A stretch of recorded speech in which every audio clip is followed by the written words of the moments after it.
Fun fact, the typewriter was founded in Milwaukee, Wisconsin, with the first commercial model launched in 1874. Late 1800s, it was changing offices and lives.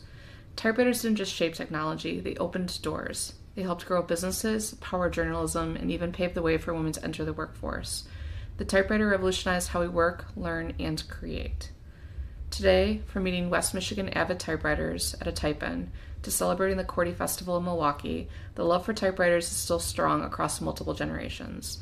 With accounts like typewritermuse and typewriter revolution, people can discover how a simple machine sparked a global creative movement. So let's talk typewriters. Number 1, what was your first typewriter? Was it a thrift store find or something you found? Number 2, what's your favorite brand? Remington, Royal, IBM, or something rare? And 3, what's stopping you from getting a typewriter?